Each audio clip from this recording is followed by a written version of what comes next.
ఒకసారి మా డైరెక్టర్ చెప్తాడు, అది చెప్పుడు వెట్రివేలు మురుగనెక్కే, వెట్రివేలు మురుగనెక్కే. ఓకే, అందరికి నమస్కారం. ఫస్ట్లీ ఇవాళ చీఫ్ గెస్ట్ అడ్విసేషన్ Vishwak, thank you so much for coming. అడ్విసేషన్ ఒక చిన్న ఇన్స్పిరేషన్ ఏంటంటే, అందరూ యాక్టర్స్కి మంచి సినిమాలు మంచి అవకాశాలు రానప్పుడు తనే స్క్రిప్ట్ రాసుకోవడం, అక్కడి నుంచి వచ్చి హిట్ల మీద హిట్లు కొట్టడం అంటే ఈజ్ ఎ హ్యూజ్ ఇన్స్పిరేషన్. తన తలరాతను తనే రాసుకున్నాడు. He's a big inspiration for me and many actors. అండ్ తను నార్మల్గా ఫాలో అయ్యేది, నేను ఇండస్ట్రీలో వింటూ ఉంటాను. అంటే ఒక సినిమా ప్రోడక్ట్ రెడీ అయిన తర్వాత జనరల్గా ఫ్రెండ్స్ అందరికీ చూపించి, ఫ్రెండ్స్ కాదు కొద్దిగా ఎక్కువ మందికే చూపించి, ఫ్రెండ్స్ అనే కాకుండా ఇండస్ట్రీలో పెద్దలకి కొద్దిగా బాగా నాలెడ్జ్ అనిపించి, కాన్ఫిడెన్స్ ఉన్న వాళ్ళ మీద చూపించి తను కూర్చొని ఓకే అందరు ఇన్పుట్స్ తీసుకొని దెన్ ఈ డిసైడ్స్ ఇది అవసరం లేదా అన్నప్పుడు కొంచెం చేంజెస్ చేసి then he'll get a final product. I think that's the way we should work అన్న నా ఫీలింగ్. అంటే సో దట్ అది కొద్దిగా నేను ఈ సినిమాలో కూడా కొద్దిగా పాటించాను. అందుకనే ఇప్పుడు జనరల్గా ఇప్పుడు అందరూ ఇంత పాజిటివ్గా మాట్లాడడానికి కారణం that's one of the reason I feel. And thank you Vishwak for coming. Vishwak first మేము తను 17th నేను 31st అని చెప్పి అన్నారు. ఇద్దరం కలిసి ఒక ప్రోగ్రామ్ కూడా చేద్దాం, ప్రమోషన్ 2 సినిమాలకి ఉపయోగపడుతుందని. కానీ ఉన్నటువంటి 31st వచ్చాడు. కాకపోతే ఫస్ట్లో కొద్దిగా ఏంట్రా అని చెప్పి అనుకున్నాం, కానీ తర్వాత మాకు కూడా కొద్దిగా ఏంటి ఒక అవుట్పుట్ అవ్వట్లేదు, sir we push to other date. కాకపోతే విశ్వక్ దగ్గర నుంచి ఒకటి ఉంది ఏంటంటే, ఈ రోజుల్లో ఒక హీరో ఇంకో హీరోకి సపోర్ట్ చేసుకోవాలి. అంటే ఏదో రిలీజ్ గురించి అని కాదు, జనరల్గా ఇలాంటి ఈవెంట్స్కి రావాలంటే ఒక హీరో ఇంకో హీరోకి సపోర్ట్ చేసుకోవాలి. ఎందుకంటే పరిస్థితులు చూస్తున్నారు కదా, థియేటర్స్కి చాలా తక్కువ మంది వస్తూ ఉన్నారు. అలాంటి సమయంలో ఒక హీరో ఇంకో హీరో సపోర్టివ్గా ఉండాలి. And he's one of the best in that. ఎవరు పిలిచినా సరే, చిన్న హీరో లేదు పెద్ద హీరో లేదు, అన్నిటికీ అటెండ్ అవుతాడు, అందరికీ సపోర్ట్ ఇస్తాడు.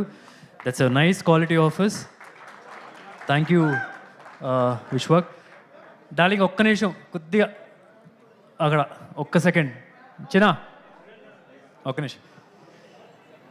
సో అండ్ ఈరోజు వచ్చిన అందరు గెస్ట్కి అండ్ వీడియో బైట్స్ పంపించారు రాలేకపోతున్నందుకు, గోపిచంద్, సందీప్ అండ్ వచ్చిన మారుతి గారికి, అదర్ డిస్ట్రిబ్యూటర్స్కి, శశి గారికి and everybody who have come here as guest, thank you so much. నాకు ఫస్ట్ టైం చాలా రోజుల తర్వాత మా నాన్నగారు మా అమ్మగారు వచ్చారు. అంటే మా నాన్నగారు మా అమ్మగారైనా వచ్చారు, కానీ మా నాన్నగారు ఎప్పుడు రాలేదు ఇప్పుడు దాకా. First time he's here for a pre release event. ఒక ఈవెంట్, సినిమాకి సంబంధించిన ఈవెంట్కి ఆయన ఫస్ట్ టైం వస్తున్నారు. సినిమాలు కుదిరితే కనుక ఖాళీగా ఉంటే థియేటర్లో చూస్తారు, లేకపోతే తర్వాత ఎప్పుడైనా చూస్తూ ఉంటారు. And is come for the right film, అది నాకు తెలుస్తుంది. అండ్ నేను జనరల్గా స్టేజ్ మీద చాలా తక్కువ మాట్లాడతాను, కానీ ఇవాళ కొద్దిగా ఎక్కువగా మాట్లాడదాం అనుకుంటున్నాను. అండ్ ఇన్ఫ్యాక్ట్ కొద్దిగా గట్టిగా మాట్లాడదాం అనుకుంటున్నాను. డార్లింగ్ ఇది ఒక్కసారి పట్టుకో మైక్.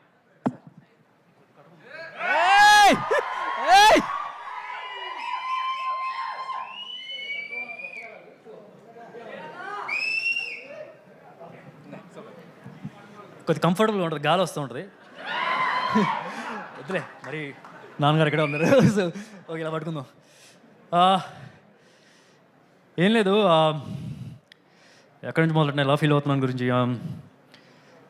మహేష్ బాబు సినిమాలో బిజినెస్ మ్యాన్లో ఒక డైలాగ్ ఉంది, ఇది కూడా వదిలేద్దాం కొంచెంసేపు. నీ టార్గెట్ 10 మైల్స్ అయితే 11th మైల్కి ఏం చేయమని చెప్పి. కానీ నేను 11th మైల్కి ఏం చేయలేదు, 12th మైల్కి గురి పట్టాను, కొట్టాను. అంటే ఇప్పుడు ఇలా మాట్లాడుతున్న దాని గురించి, లేకపోతే ఇలా చూస్తున్న వాళ్ళు కొద్దిగా ఓవర్ కాన్ఫిడెన్స్ ఫీల్ అవ్వచ్చు, కానీ ఒక సాలిడ్ సినిమా తీసిన తర్వాత, ఆ అవుట్పుట్ చూసిన తర్వాత, ఎంతోమందికి షోలు వేసిన తర్వాత వాళ్ళు ఇచ్చిన పాజిటివ్ ఫీడ్బ్యాక్, ఆ నమ్మకంతో మాట్లాడుతున్నాను, ఓవర్ కాన్ఫిడెన్స్ కాదు. అండ్ ఇందాక చెప్తున్నట్టుగా ప్రతి క్రాఫ్ట్ని ఈ ఫ్రేమ్కి ఇది సరిపోతుందా ఇట్లా అప్రోచ్ అవ్వలేదు అసలు. అంటే ఎట్లా అంటే ఈ సీన్ ఎలా తీస్తే పగిలిపోద్ది, ఈ ఫ్రేమ్ ఎలా చూపిస్తే పగిలిపోద్ది, అలాంటి అప్రోచ్తో ఈ సినిమా చేసాం. We all pushed our limits. అందుకనే మీ రోజు మా కష్టాన్ని కానీ మా ఎవ్రీ డీటెయిల్ని మీరు ట్రైలర్లో చూస్తున్నారంటే కనుక it's because of the effort of each and every one. Cinema గురించి ఆల్రెడీ చాలా ఇంటర్వ్యూస్లో చెప్పాను. ఐ జెన్యూన్లీ బిలీవ్ ఇప్పటి వరకు మన తెలుగు ఇండస్ట్రీలో ఇలాంటి ఒక బ్యాక్ డ్రాప్తో ఏ సినిమా రాలేదు. It's my guarantee. రేపు మీరు సినిమా చూసినప్పుడు మీకు you can feel the same.